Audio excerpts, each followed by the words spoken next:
নমস্কার বন্ধুরা, আমার ইউটিউব চ্যানেলে আপনাদের সকলকে স্বাগত। আজকে আমি আপনাদেরকে দেখাতে যাব তিলের বড়ার রেসিপি। এইভাবে বানালে নিশ্চয়ই আপনাদের ভালো লাগবে।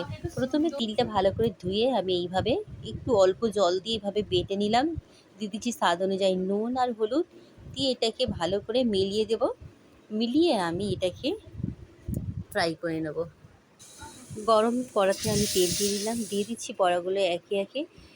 উল্টে পাল্টে একটু ভাজা করে দিলাম মচমচে করে। দেখুন বন্ধুরা, একদম মচমচে লাল লাল ভাজা হয়ে গেছে, তুলে নিলাম। এবারে কিছু সেদ্ধ করা আলু পিস পিস করে কেটে এটাকে আমি ভাজা করে নিচ্ছি। ভাজা করেও তুলে নিলাম। গরম কড়ায় 2 চামচ সর্ষের তেল দিয়ে রসুনটা ভাজা করে দিলাম। রসুন ভাজার পর পেঁয়াজটা ভাজা করে নিচ্ছি। পেঁয়াজ এদিকে ভাজা হয়ে গেছে, দিয়ে দিলাম আদা বাটা।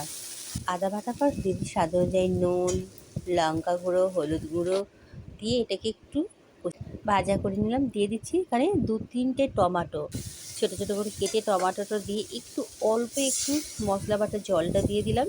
জলটা দিয়ে এটাকে একটু নাড়াচাড়া করে একটু যতক্ষণ টমাটোটা গলে যাচ্ছে এভাবে ভেজে জল দিয়ে দিলাম ভাজা করা তিল আর আলুটা। আরও 5 মিনিট রান্না করে দিলাম কম আঁচে। রেডি আজকের তিল বড়ার রেসিপি। উপর থেকে একটু ধনেপাতা দিয়ে আমি রান্নাটা কমপ্লিট করলাম। গরম গরম ভাতে রুটিতে আপনারা খেতে পারেন। শুভ নববর্ষে আপনাদের সকলকে আন্তরিক ভালোবাসা জানিয়ে আমার ভিডিওটা শেষ করলাম। আপনারা সকলে ভালো থাকবেন, সুস্থ থাকবেন। ভিডিওটা দেখার জন্য অসংখ্য ধন্যবাদ। নমস্কার।